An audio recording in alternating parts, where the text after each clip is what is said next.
Middle School to talk to us about the school district. So thank you. Welcome.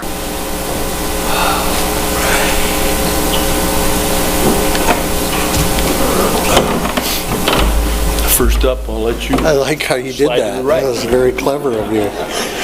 Well, anyone who knows, either one of us knows that Tom's the speaker and I'm just the sidekick. So, but since he's offered, I'll go ahead and start off.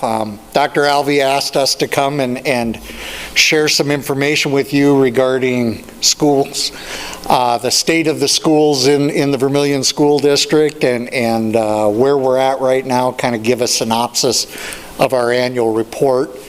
I think the big news, obviously, for our district this year is you might have heard that, we have a new facility now on the west edge of town here that has gotten a lot of attention over the last year and a half as it's gone up, and now we're moved in, and it's a striking facility. If you haven't had the opportunity to visit it yet, I highly encourage any chance you get to walk through and see what it's all about. But it's a great facility. I think it's going to benefit generations of Vermillion students for years to come. So it's going to be a real positive.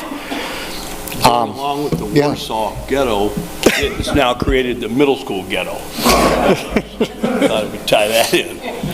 Yes. 2024. We did hear a little bit about that as, anytime you attach a new facility to another facility, the facility that was there first ends up kind of serving as a repository for everything that's needs to go in the new building but isn't quite ready to go in the new building.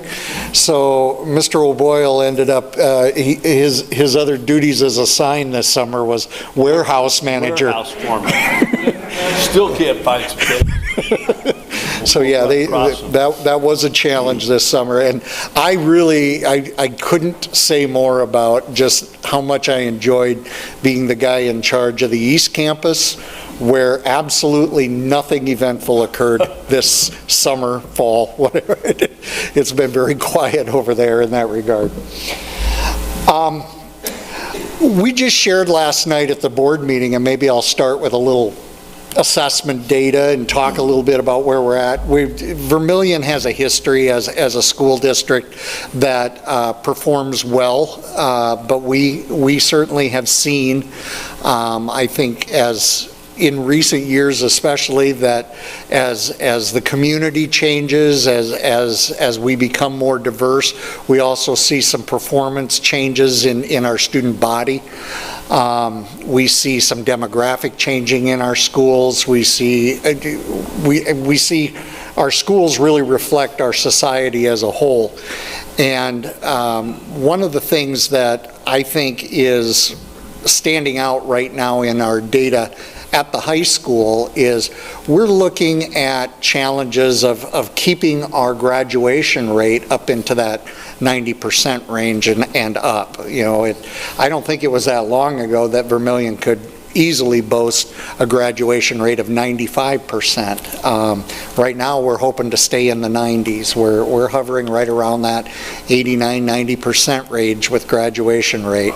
Some of that has to do with the challenges of kids getting to school. You've heard school officials talk about attendance, and that's a big thing. We're 4 years, if we want to call it that, post-pandemic, and we will continue to see ripple effects of what that did to students and their abilities to perform in school for another several years before those kids eventually work their way through high school and beyond. So that's certainly reflective. Something we shared with the board last night at the high school level. We saw growth with our students again on their junior assessments last spring in the English language arts area and in the science areas, but our math scores took another step backwards. This current crop of juniors will be the final juniors to take this particular assessment called the Smarter Balance Assessment, and then next the next year's crop of juniors will be the first in the state of South Dakota to receive the ACT as their junior assessment.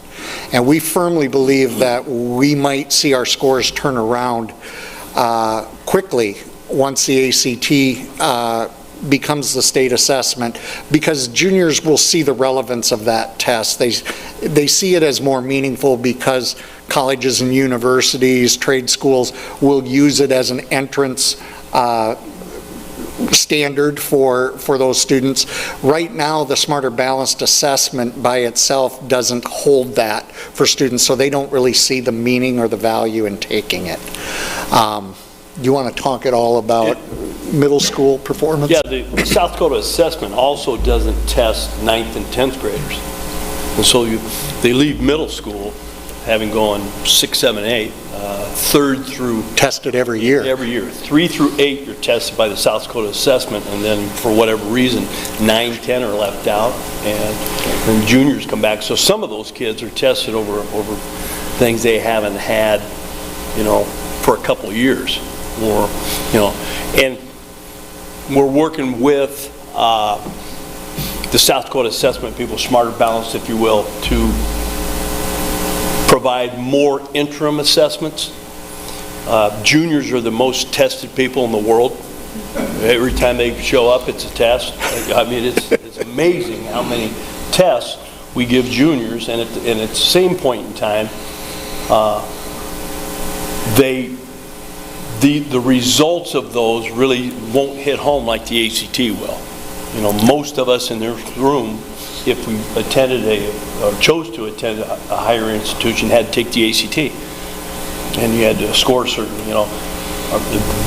Today's kids do not, and they don't see the value, and it's a hard sell to judge your school building, school district on one day in April. And they test ELA, and they test reading, and they test math and science at the middle school level and the high school level. At the high school level. And same thing for Sam down at the elementary. So, we were up in we're above state in everything but math. And at the middle school level, we were well above state in 7th grade math, 6th grade math, and last year's 8th graders scored 37% proficient, while the state average was 40. And so we've got to look at, when you're given a state test where only 40% of the people who are taking it are proficient, there might be a problem with the test. But, it's, we realize what we're graded on, and we also realize that there's great money and support in this community for our schools, and would like to see us perform better. And we feel like the interim assessment piece is a critical piece moving forward, where we'll have the opportunity to get better. I would add too, you make a good point about the state math assessment is one that the state of South Dakota, you're basically scored a 1, 2, 3, or a 4, with 3 and 4 being considered proficient and above proficient, 1 and 2 being you haven't quite met the standard that they're looking for. The state of South Dakota doesn't even meet the standard of a 3 as an average, and yet we're, so we'd like to be able to show you that, hey, we're above the state average in a number of areas, but the state as a whole can't reach that plateau. And I really do believe that students across the state of South Dakota are very well educated. Students across the state of South Dakota go to universities and trade schools and professions all over this country. And excel in those areas. They're headhunters for corporations who look for people from the upper Midwest for those very traits, and yet you're going to tell us that our mathematical training of these kids is substandard. So we want an assessment. We're hoping the ACT can help provide it that is a more accurate representation of what our kids really can do. And so we anticipate those numbers will turn around a little bit on their own in the next few years. Jerry, do you remember how many kids were taking the ACT when you were involved in high school? You won't remember that? It was just 2 years ago, wasn't it? I don't mean to embarrass you, but he's also a guy that does what has done and very, very well what we do every day. And it's show up and greet kids with smiles, and we do a good job, and we put out a great product. But there are, in education, it's an ever-changing, you don't know what you're going to see the next time a door opens and whatnot, and kids show up every day. And a lot of our kids struggle to get to school. We had this conversation the last time we spoke. We do not have a great reputation in the Vermillion public school system as being a stellar attendance district. And that's a hard thing to lasso, and we're not their parents.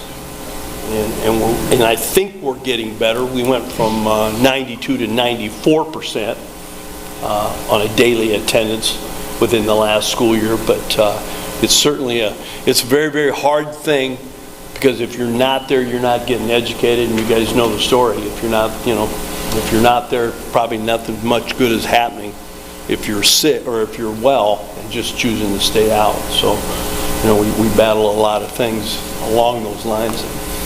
It's a great discussion to have, because there's many facets to it. Now, on a positive, there's a great little summary line on our annual report that Dr. Alvey wanted us to share.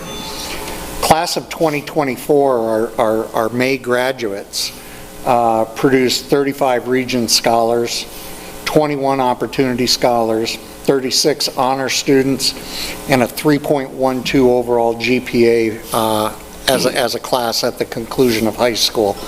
So there's some good statistics there, some things to feel good about.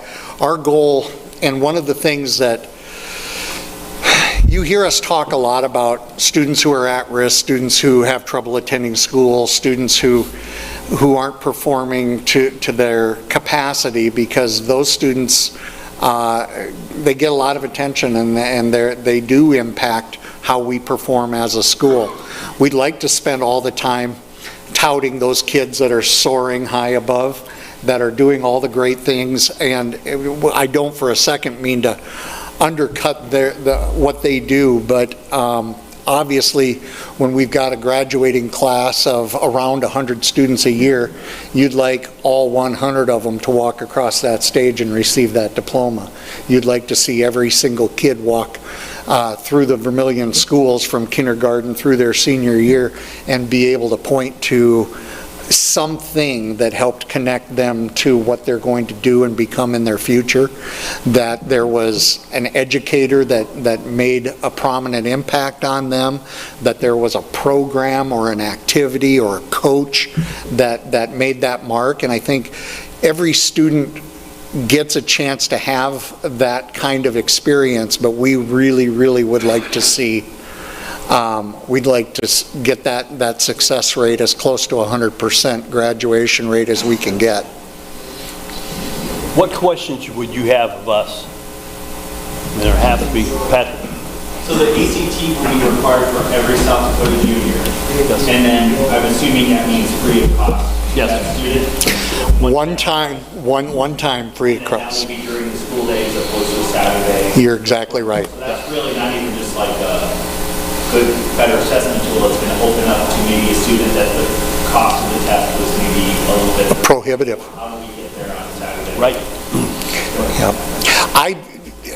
Prior to being where we're at the high school now, I was a high school principal in Columbus, Nebraska, and Nebraska made the move to the ACT as a state assessment a few years back. And we saw it happen where, our district average score on the AC dropped a couple points, because now it wasn't just our high flyers that were taking the ACT, it's the entire student body. So we need to be prepared for that. But the other side of it is, and this is the exciting part for me as a principal, because I get to see it again, we're going to have kids who, for their entire life, never saw college as a possibility. Trade school, whatever, never saw that door open to them because either mom and dad didn't go and don't know how to access those kind of experiences for their kids, don't know how to help provide them. whatever the reason is, we're going to see kids take that ACT and suddenly they're going to get bombarded with scholarship offers, and they're going to get mailings from schools, and it's going to be based on what they can do in the classroom, and it's going to open up a whole world for these kids. Yes, ma'am. I have a question. So, it wasn't this way when I took an ACT. You took it once and that was it, right? You didn't study for it. Right. It's completely different now where you can study for it, you can take it multiple times. Does that still... The kids will still have the option to take it multiple times. It's just the state is going to have one assessment date that they're going to provide or pay for the students. If a student gets a higher score at a different time, that should factor in because colleges, universities, everybody is only really interested in your best score. So will you provide like prep for all? We currently do, yes. Yep, and we will continue to. Are your enrollment numbers impacted by the homeschooling or the unschooling movement? Big time. I believe that the stat is, I think our district as a whole is down 30 students this year. 36. I just found that out this morning. Whereas at the middle school, for whatever reason, we're that much bigger. But we are directly affected by, our numbers are, by absenteeism, because to beat absenteeism or truancy, you simply have your parents go online to the Department of Education and fill out a homeschool application. The minute they do that, they're no longer our student. There isn't checks and balance. They don't go and make sure these people are taking a program. They're not accountable to anybody. So, I mean, that's the, if you've missed 12 or more days in our district, and they're unexcused, we are probably going to have a conversation with the student and the parent guardian and talk about the plan to improve the attendance, or we're going to proceed truancy. Currently, the middle school this year, we have cited 3 households for truancy. So, and our county attorney here is doing great. Mike's doing a super job helping us in trying to get kids back in the buildings. And we get support from that as best they can through the legal system. The challenge becomes is as they get to be high school age, once a student leaves 8th grade, once they leave Vermillion Middle School, and they're doggone good people with A grades and super. First rate. I don't know what happened. They land on our doorstep, a clock starts, and we have 8 semesters to get them done. And that's the cold, hard reality of it. And the kids do understand that grades up until the end of 8th grade don't have any profound impact on their future. They're a good assessment of what the student knows or doesn't know if they choose to be honest and do their homework and try to be good students.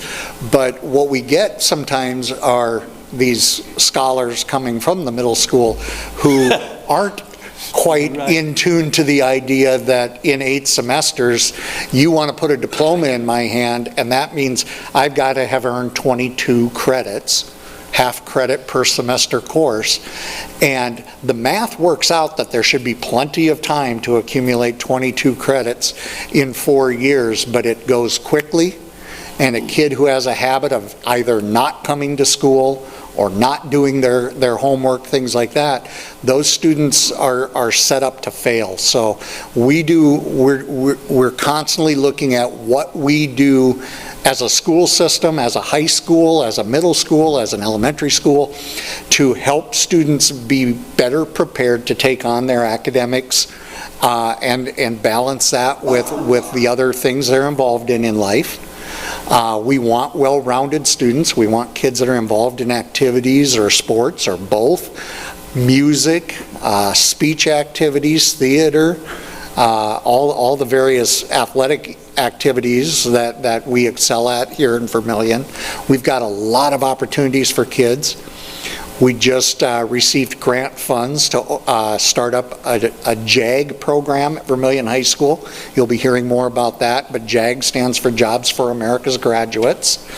And JAG tries to identify those kids that just haven't found their niche in high school. It doesn't have to mean that they're a student that's failing classes. They could be doing very well academically, but they're not involved in things, or they haven't found something that is just something they can put their extra energies and attention into.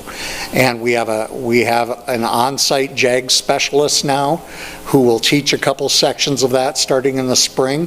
We'll get kids who literally will interview to be in the program and be a part of it, and it has a very high success rate in the school districts where it's been utilized, and we're really hopeful that it can have that kind of an impact for us as well. Yeah. So it seems like, especially in the last few years, the community has been very supportive of the schools. We've got this new school, a lot of great things. What would you say are the things that are still missing, like that you don't have that you wish that you had?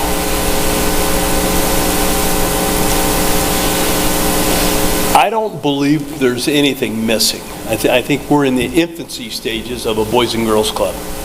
I see that doing nothing but opening doors, but with that, like any fresh new program, we're kind of working through things with the tutoring, with the babysitting, a lot of that will really help us. Our partnership with the University of South Dakota is phenomenal.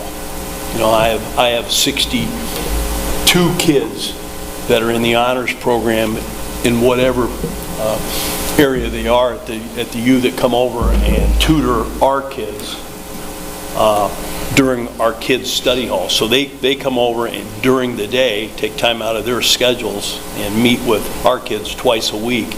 We have 62 junior or middle school kids.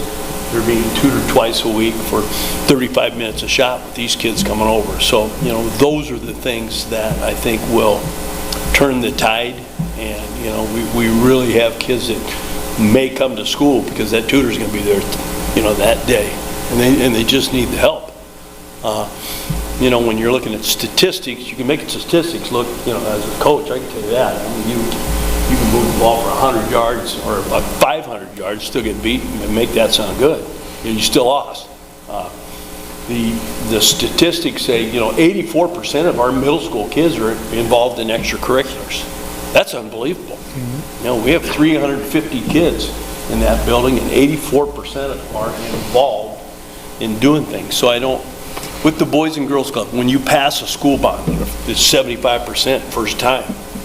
We really, I don't think we want for a lot. It's you have to be a special person these days to be an educator. A person much different than, who I am when I started. It has changed that much, and you guys know that. Well, we don't crank start our vehicles anymore. So that has changed. That's wrong. It was a horse. Yes, ma'am. Can you talk a little bit about the teachers in terms of happy with the quality and the retention? Obviously, salaries are something that we hear all the time in South Dakota, that we're 49th in the country, but it's very unknown by district. But can you just talk about your faculty and, do they feel that they're making a difference, and do they feel that they're appreciated? I would say the great job our board has done within the last 5 years, if you're talking salary, we've come a very, very long way to make that work. I just think being a teacher and surviving your first 5 years, it's one of those deals. If you can get through 5, you can make it. But and I'm not trying to shed any dirty light on anything, because we're all public schools are the same everywhere we are. It's the parenting or the lack thereof that exposes teachers. You know, we have people that come to the school and can swear and be profane and call you names, and it's the only place in the world where I think that people think they can do that. And I mean, and you're just treated so poorly. And I'm a reactionary guy. I mean, I'm hot. No, you know, you have to think about, you know. And so these people are raising kids, and that's all they see. And so it's in that respect. I'm not saying we have 97% of our kids do what you ask them to do, try to please you, and try to be a great student. Mm-hmm. We spend all of our time trying to figure out how we get the other 3% to school, how we get them educated, and you know, and that's just sadly enough, that's society. But I believe the middle school staff, the high school staff, you know, we're a school district with about 130 teachers in it, and they're all 100% highly qualified. So we don't have anybody teaching out of their professional subject area. That's amazing. It helps when you're in a college university town, yep, like we are. But I think we're happy. I couldn't say enough about the staff that I work with and the teachers I have had the opportunity to work with here in Vermillion. I hope they feel as appreciated as they are. I know we have kids that will go out of their way to let them know it every day, and of course then we have some that, as Tom mentioned, if we can get them there, they could be tremendous students, but we can't get them there. I think we've got some amazing teachers. Great staff. Yeah. Yes, sir. Do we still have the alternative school, and if so, where's it at, how many students? The alternative school. Well, you stepped on a hand grenade there that went big time. All right. We have a classroom. You gonna be okay? Yep.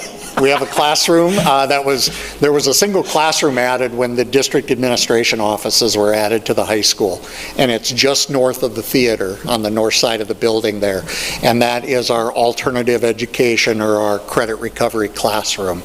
It's manned by an individual teacher who has spent her entire career in alternative education in Mitchell School District, in Yankton School District, and now here. We were so fortunate to come across her. She is an absolute gem, and she's very good about pacing kids and getting them caught up if they're behind, if there's any way we can do it. Really, all those kids got to do is show up and make an effort, and she's going to get them through it. Last year, and you asked about how many. She will, in the course of the day, she has 6 periods of instruction that have averaged right around 15 to 20 students in the room. Some of those students need just a single period in their day to try to make up a class that they previously failed. Some of those kids are going to be assigned in there for half a day, and they won't have any other classes because those kids might be on a GED track. And right now, the unfortunate part about that is if the student one day gets a GED, we'll get credit for them completing high school, but they still factor in as a dropout on our overall graduation rate. I think with GED being moved from the South Dakota Department of Labor to the South Dakota Department of Education, that may change in the coming years. So we're hopeful that we can start to get some credit for the kids who maybe don't make diploma track and maybe don't earn the diploma, but still find a way to get the GED. Because that brings up a great point. We get a number of students who either come to us this way or because of difficulty once they get to high school, we'll get a high school junior or a high school senior who comes in the door with 4 credits, and we need to get them to 22. It's really become, it's you a just credit can't. recovery.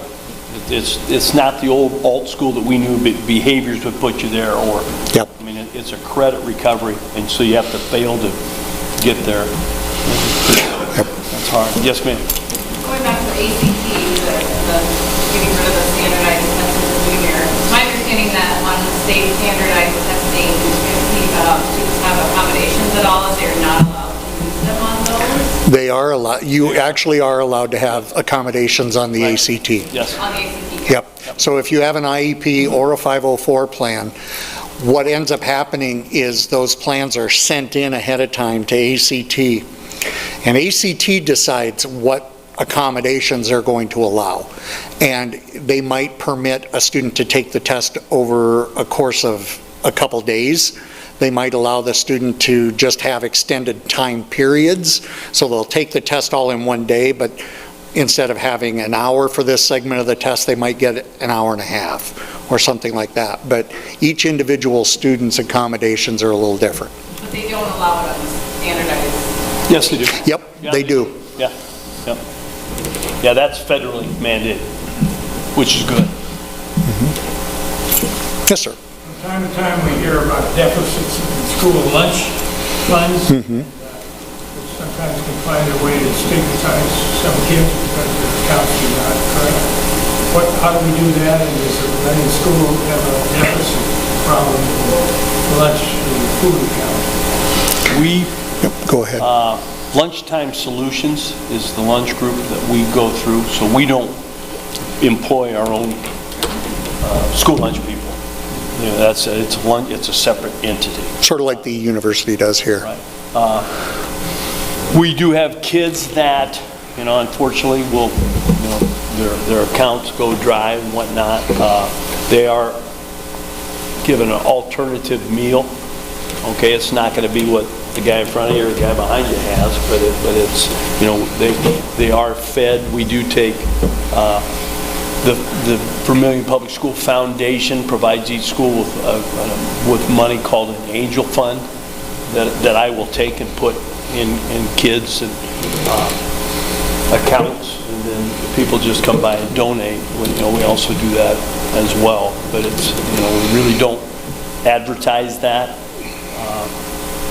A kid, there's no such thing as a kid going hungry, ever. Yeah. We don't budget for it, but we find a way to, It happens. and we have a district social worker that helps out with some of that as well. So if Rotary wanted, for example, wanted to kick in $1,000 a year to the Vermillion's school lunch program, you guys will determine how that's used. Yes. Yes. That might be a good idea, Madam President, where is she going? Just a thought. Yeah, yep. We appreciate the Super. thought. Very much. Yep. We have time for one more question. Yes, sir. I was discouraged by your math quantity is higher.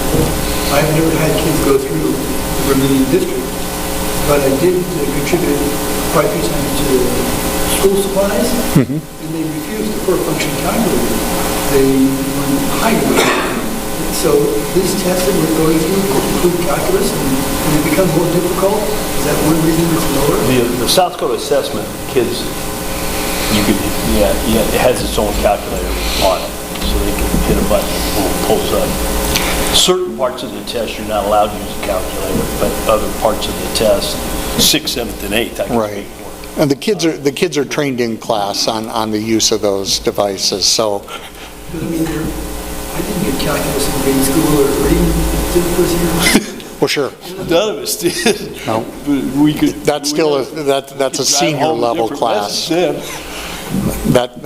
It's really, we do a pre-calculus that some juniors take, but very few of our high school students take calculus in high school, but the ones that do will take a dual credit calculus class, either offered at the high school or through the university.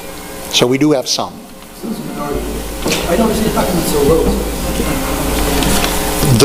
The kids that are taking those type classes are not the kids whose scores are holding us back. Okay, unfortunately.